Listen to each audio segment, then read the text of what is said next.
बच्चों से तो प्रभात। और आज अपने इस वीडियो में कक्षा 12 में आपका विषय जो हिंदी साहित्य है, इसकी पाठ्य पुस्तक आपकी जो है सरयू का गद्य भाग, और गद्य भाग का पहला पाठ गुल्ली डंडा जो कहानी है। इस कहानी का जो लेखक है मुंशी प्रेमचंद, उसका व्यक्तित्व और कृतित्व वो पूर्व की वीडियो में हो चुका है, और इसके बाद में कहानी का उद्देश्य और उसके बाद में कहानी है वो उसकी व्याख्या चल रही है। तो आगे का जो भाग है पुस्तक का पृष्ठ संख्या आप 62 निकालिए। सभी बच्चों से आग्रह रहेगा कि वो अपनी अपनी पाठ्य पुस्तक है वो निकाल करके और इसका अध्ययन करें। देखिए बेटा, पृष्ठ संख्या जो 62 है, इसके ऊपर पैरा जो है नीचे, उस पैरे पर आइए बेटा। उससे पूर्व मैंने आपको ये कहानी करवाई थी। आगे इसमें जो लेखक है वो इंजीनियर बनकर के वापस अपने उसी पुरानी जगह पर आता है। अब वहां की आसपास की जो परिस्थितियां हैं वो बदल चुकी है, वातावरण बदल गया है, पहले जैसा नहीं है। खुद बड़ा हो गया, उसके बाल सखा भी बड़े हो गए हैं, चारों ओर के वातावरण में आमूलचूल परिवर्तन आ चुका है। देखिए बेटा, परिवर्तन है, प्रकृति का विधान है, ये अवश्यंभावी है, ये परिवर्तन अवश्य होता है। तो आगे बात चल रही थी, जैसे बच्चे से लेखक कहता है कि गया नाम का कोई आदमी है, उनको बताता है, बच्चे उसको बुला करके लेके आते हैं। गया आता है लेखक के सामने। गया ने झुककर सलाम किया, हाँ मालिक, भला पहचानूंगा, क्यों नहीं, आप मजे में रहें। लेखक से कहता है कि लेखक उससे पूछता है कि क्या आप मुझे पहचानते हो? वो बता देता है कि हाँ मैं आपको पहचानता हूं। झुक करके अदब के साथ, शिष्टाचार के साथ दुआ सलाम करता है। बहुत मजे में, तुम अपनी कहो। लेखक उससे कहता है, मैं बहुत मजे में हूं, तुम किस तरह से हो मुझे बताओ। डिप्टी साहब का साइस हूं मैं। डिप्टी साहब का साइस बोलते हैं बेटा घोड़ों की देखभाल करने वाला, बड़े अधिकारी का डिप्टी का मैं मतलब उनके घोड़ों की देखभाल करने वाला हूं, ये काम कर रहा हूं। मतई, मोहन, दुर्गा सब कहाँ है, कुछ खबर? ये बचपन के बाल सखा थे, उनके नाम लेखक को कुछ के याद है, उनके बारे में पूछ रहा है कि वो कहाँ है, उनके बारे में समाचार है। मतई तो मर गया, दुर्गा और मोहन दोनों डाकी हो गए हैं। आप दोनों डाकघर के अंदर डाकिए का काम करते हैं, और मतई है वो गुजर चुका है। मैं तो जिले का इंजीनियर हूं। आप मतलब वो प्रश्न भी कर लेता है जवाब दे करके कि आप क्या हो। तो वो लेखक है, कहता है कि मैं यहाँ का इंजीनियर बन चुका हूं। सरकार तो पहले ही बड़े जहीन थे। सरकार तो पहले ही बड़े जहीन थे। जहीन बुद्धिमान, वो उनसे कह रहा है, जो गया है वो लेखक से कह रहा है कि आप तो बचपन के अंदर ही बड़े बुद्धिमान थे, तेज तर्रार थे आप। अब कभी गुल्ली डंडा खेलते हो? गया ने मेरी और प्रसन्न की आंखों से देखा। लेखक प्रसन्न कर रहा है, इस दृष्टि से देखा, अब गुल्ली डंडा क्या खेलूंगा सरकार, अब तो धंधे से छुट्टी नहीं मिलती, फुर्सत नहीं है, बड़े हो गए हैं, परिवार की जिम्मेवारी, घर गृहस्थी की जिम्मेवारी है वो आ चुकी है। आओ आज हम तुम खेलेंगे, तुम पदाना हम पदेंगे, तुम पदाना पिदना, जैसे वो गुच्ची के अंदर उसके ऊपर गिल्ली रख करके डंडे से उसको उछाला जाता है, वो कैच करना होता है। बाद में जैसे वो फेंकता है दूर से, भाग करके जाता है, उसको पदाना, भाग करके उस गिल्ली को लेके आना, ये पदाना है। तुम पदाना मैं तुम पदाना हम पदेंगे, मैं पदूंगा कर, मतलब भाग करके लेके आऊंगा कर। तुम्हारा एक दाम हमारे ऊपर है, आज ले लो। पीछे का देखिए बचपन की स्मृतियां है वो लौट आई है। कह रहा है कि उस समय का एक दांव यानी बारी जिसको कहे, खेलने की जो बारी है वो बाकी है, और वो बताइए, मैं आज वो पूरी करूंगा। गया बड़ी मुश्किल से राजी हुआ। वह ठहरे टके का मजदूर, मैं एक बड़ा अफसर। वो गरीब है, दिहाड़ी मजदूरी करके मतलब अपना समय व्यतीत कर रहा है। मैं एक अफसर हूं, हमारा और उसका क्या जोड़ है? मेरा और उसका कोई मेलजोल तो नहीं है। बेचारा झेप रहा है। लेखक मन में सोच रहा है कि मेरे सामने झेपना मतलब संकोच कर रहा है, लेकिन मुझे भी कुछ कम झेपने थी। लेखक भी शर्मा रहा था, एक तरह से संकोच कर रहा था, इसलिए नहीं कि मैं गया के साथ खेलने जा रहा हूं।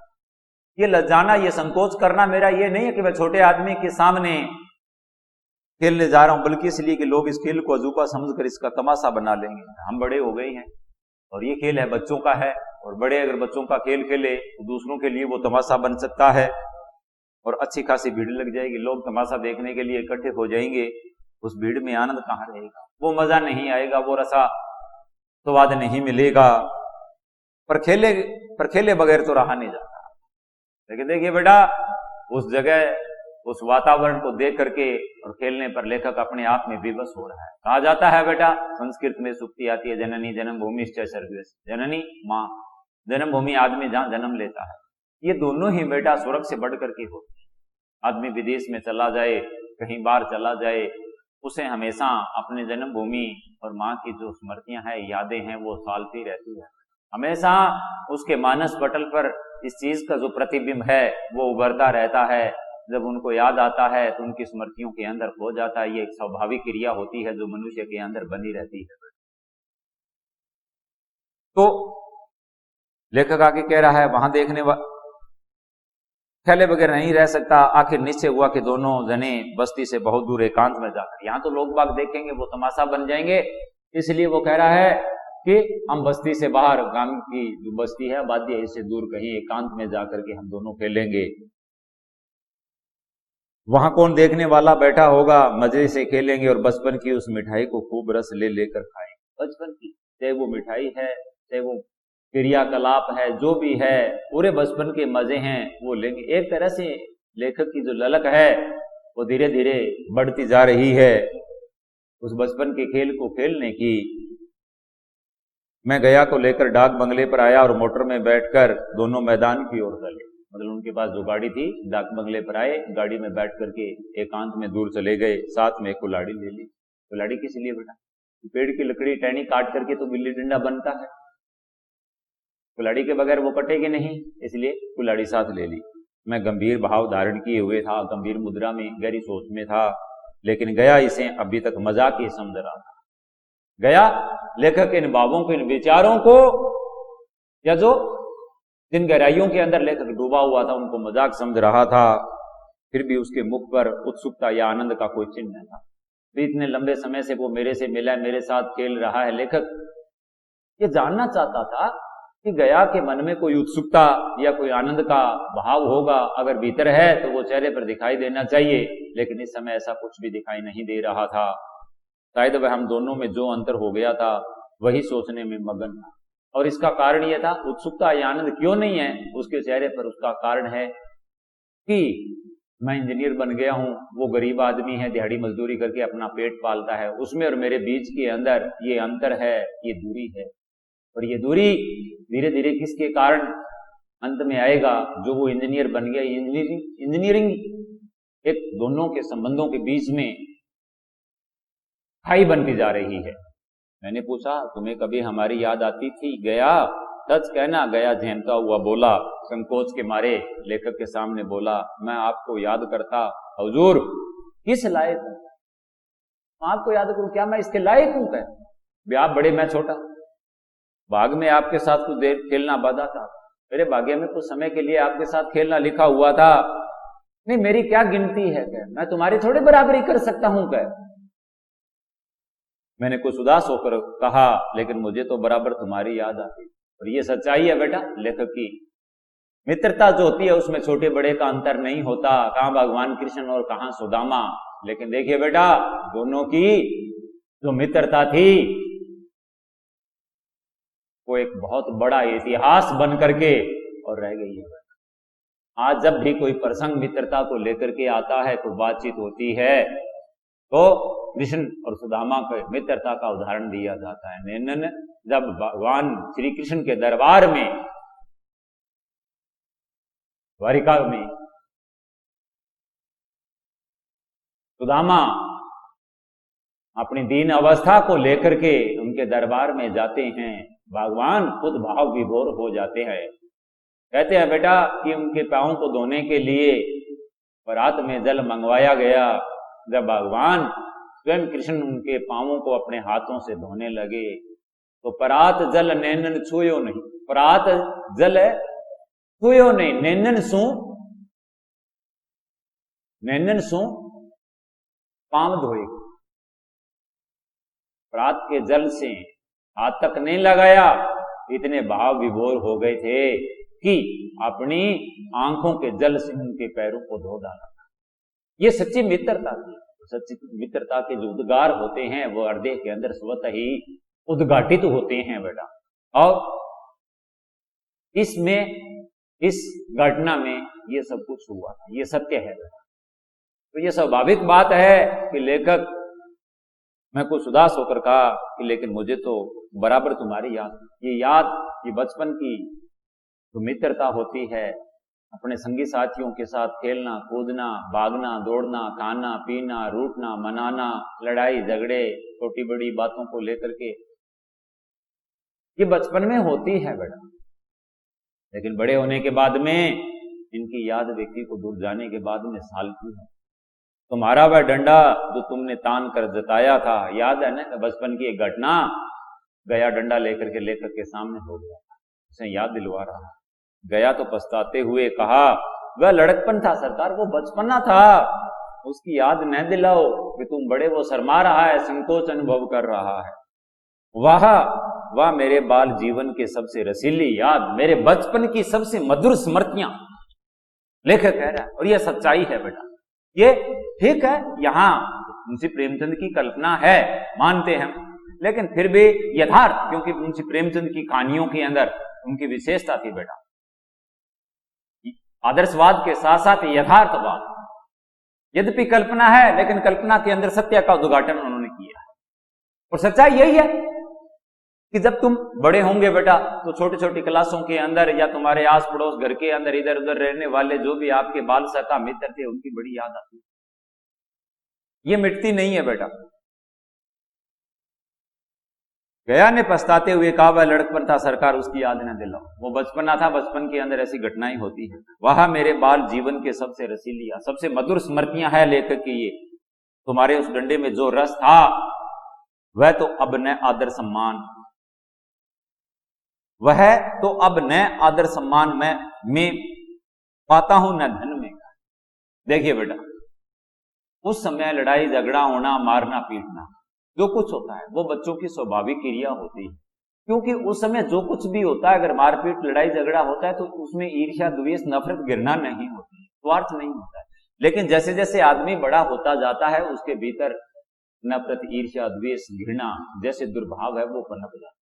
अब कोई लड़ाई झगड़ा करे तो हम उसको ईर्ष्या की दृष्टि से देखते हैं, लेकिन उस समय बचपन में जब जो कुछ ऐसा होता है वो कुछ समय के लिए होता है, उसके उपरांत वो सब हम भूल जाते हैं। तो लेखक कह रहा तुम्हारे उस डंडे में जो रस था, अब कोई कहेगा तो उसमें लड़ाई झगड़ा बढ़ेगा बेटा। अगर कोई डंडा उठा ले तुम्हारे सामने या तुम्हारे ऊपर वार कर दे तो उसमें लड़ाई झगड़ा होता है, सिर कुटोबल जैसी नौबत आ जाती है। लेकिन यहां उस घटना को लेकर क्या मान, रस आनंद, वह अब न तो आदर सम्मान में पाता हूं न धन में। अरे वो जो आनंद था, वो जितना समाज की तरफ से मुझे आदर सम्मान मिल रहा है उसमें भी वो आनंद नहीं है, इतना धन मेरे पास रुपया पैसा है फिर भी वो आनंद नहीं है। कुछ ऐसी मिठास थी उसमें कि आज तक उससे मन मीठा होता रहता, उसमें ऐसी शाश्वत मिठास थी क्या, जब भी उसको स्मरण करता हूं, याद करता हूं, वो शाश्वत वो मिठास, शाश्वत का अर्थ होता है जो हमेशा बना रहता है बेटा, जो कभी मिटता नहीं। तो बचपन की ये स्मृतियां हैं, बचपन की जो यादें हैं, बचपन के खेल का जो आनंद है वो शाश्वत है, उससे मन मीठा होता है। जब भी वो मुझे याद आती है वो मीठा आनंद, वो बचपन का आनंद जो रस है वो मेरे मन को अब मीठा कर देता है, आनंदित कर देता है। इतनी देर में हम बस्ती से कोई 3 मील निकल गए। 3 मील लगभग 1 मील में करीब करीब 3 किलोमीटर 9-10 किलोमीटर वो बस्ती से आबादी से बाहर चले गए। चारों तरफ सन्नाटा था, चुप्पी व्याप्त थी बेटा। न तो वहां लोगों का आवागमन था, आना जाना था, और न और किसी प्रकार का कोलाहल था। पश्चिम और कोसों तक भीममाल पर्वत फैला था। पर्वत का नाम है, पर्वत श्रृंखला का नाम है बेटा ये भीमताल। भीमताल लंबी चौड़ी दूरी के अंदर फैला था पश्चिम दिशा के, जहां आकर हम किसी समय कमल पुष्प तोड़ ले जाते थे।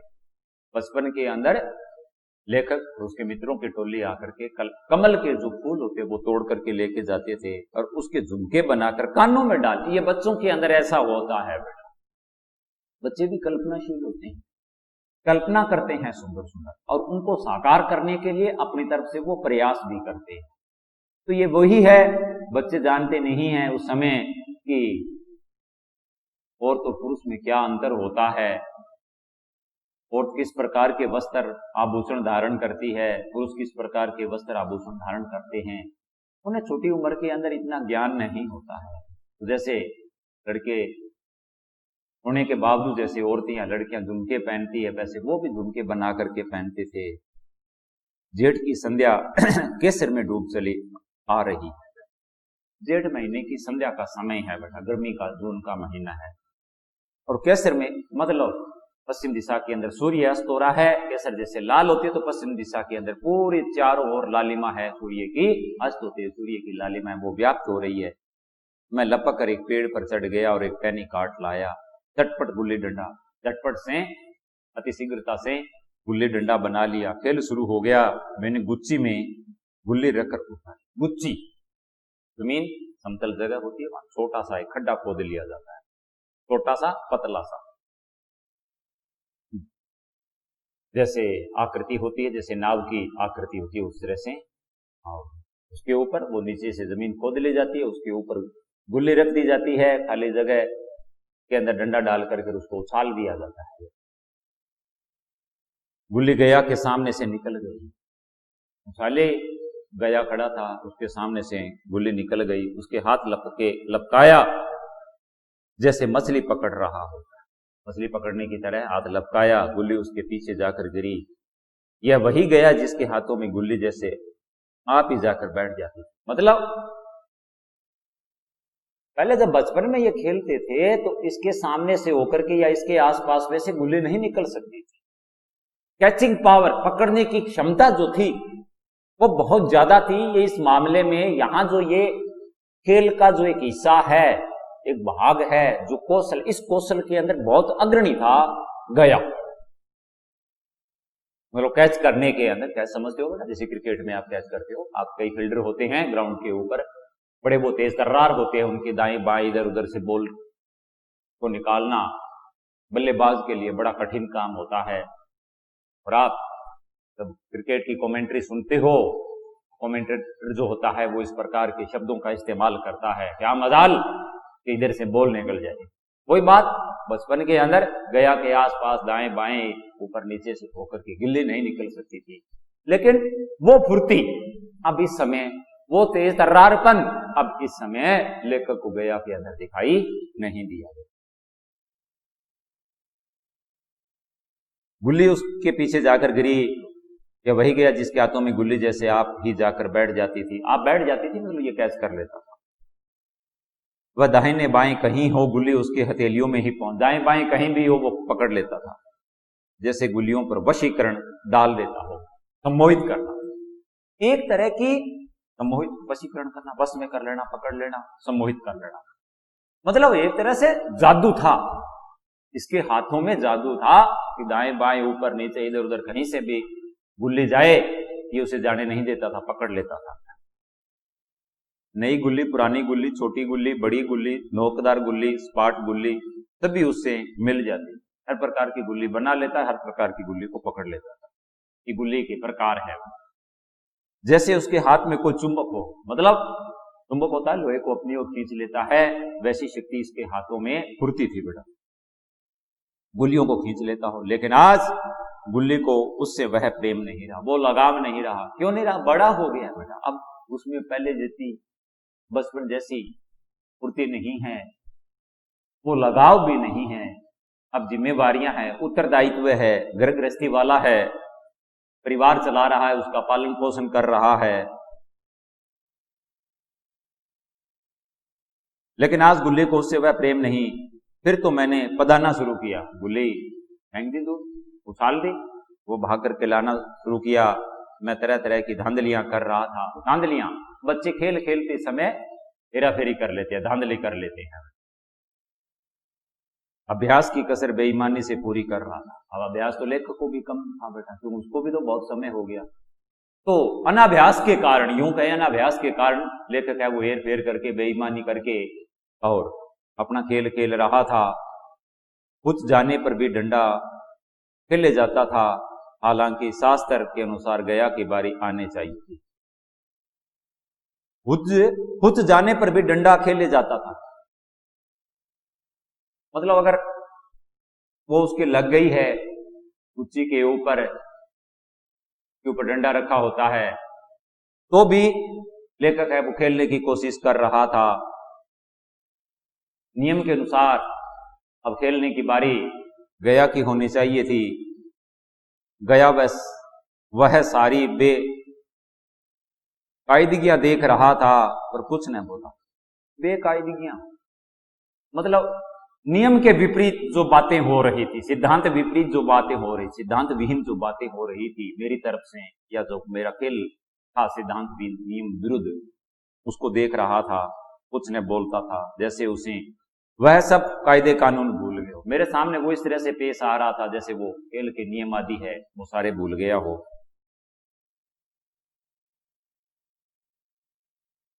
उसका निशाना कितना चूक था, चूकता नहीं था, बिल्कुल स्टिक था बेटा उसका निशाना। गुल्ली उसके हाथ से निकलकर टन से डंडे में जाकर लगती थी। उसके हाथ में आने के बाद में जैसे वो मारता, टन की आवाज आती, उसके हाथ से छूटकर उसका काम था डंडे से टकरा जाना। लेकिन आज वह गुल्ली डंडे में लगती नहीं है, कभी दाहिने जाती है, कभी बाएं, कभी आगे, कभी पीछे। पहले जैसा वो अचूक निशाना भी अब उसका नहीं रहा है। आध घंटा पदाने के बाद एक बार गुल्ली डंडे में आ लगी। मैंने धांधली की, गुल्ली डंडे में नहीं लगी। धांधली कर ली फिर लेखक ने, कहते डंडे में नहीं लगी, हेरा फेरी कर ली, बिल्कुल पास से गई है लेकिन लगी नहीं। गया ने किसी प्रकार का असंतोष अब नहीं प्रकट किया। होता क्या बेटा, अगर उस समय उस आयु के अंदर, छोटी आयु के अंदर इस प्रकार से अगर कोई धांधली करे, बेईमानी करे, दगाबाजी करे, हेर फेर करे, तो बच्चे उसका विरोध करते हैं, शोर मचाते हैं, यहां तक है आपस में लड़ने तक की नौबत भी आ जाती है। लेकिन आज उसने कुछ नहीं किया। न लगी होगी, डंडे में लगती तो क्या मैं बेईमानी करता? नहीं भैया, तुम भला बेईमानी करोगे? नहीं, आप बेईमानी नहीं कर सकते। बचपन में मजाल था कि मैं ऐसा घपला करके जीतता बचता। बचपन में इस प्रकार का घपला मैं होने नहीं देता। यही गया गर्दन पर चढ़ बैठता, मतलब मेरे ऊपर चढ़ जाता, गुस्सा करता, क्रोध करता। लेकिन आज मैं उसे कितनी आसानी से धोखा दिए चला जाता था। गधा है, सारी बातें बोल, बेवकूफ है, कुछ नहीं जानता है। सहसा गुल्ली फिर डंडे से लगी और इतनी जोर से लगी जैसे बंदूक छूट गई। जोर से लगी जैसे बंदूक छूट गई। इस प्रमाण के सामने अब किसी तरह की धांधली करने का साहस मुझे इस वक्त भी न हो सका। अब सब कुछ प्रत्यक्ष था, सामने था उसके, जो कुछ भी हुआ अब मैं धांधली नहीं कर सका। लेकिन क्यों न एक बार सबको झूठ बताने की चेष्टा करूं। मन में आया कि मैंने गलत किया है, झूठ बोला हूं मैं, और ये बताऊं मेरा हर्ज ही क्या है, क्या नुकसान है इसमें मेरा। मान गया तो वाह वाह, नहीं तो दो चार हाथ पदना ही तो पड़ेगा। मान गया तो ठीक है, नहीं तो पद लेंगे दो चार हाथ। अंधेरे का बहाना करके जल्दी से गेला छुड़ा ना लगूंगा। गेला पीछा कह दूंगा, भाई अंधेरा हो गया, अब कुछ दिखाई नहीं दे रहा है, पीछा छुड़ा लूंगा। फिर कौन दाव देने आता है, फिर कौन बारी देने के लिए। गया ने विजय के उल्लास में कहा, लग गई, लग गई। टन से बोली, मैंने अनजान बनने की चेष्टा करके कहा, तुमने लगते देखा, मैंने तो नहीं देखा। टन से बोली हैं सरकार, और जो किसी ईंट से लग गई हो। अब बेटा इसी पाठ का शेष जो भाग है वो अपने अगली वीडियो में करेंगे। तब तक के लिए धन्यवाद।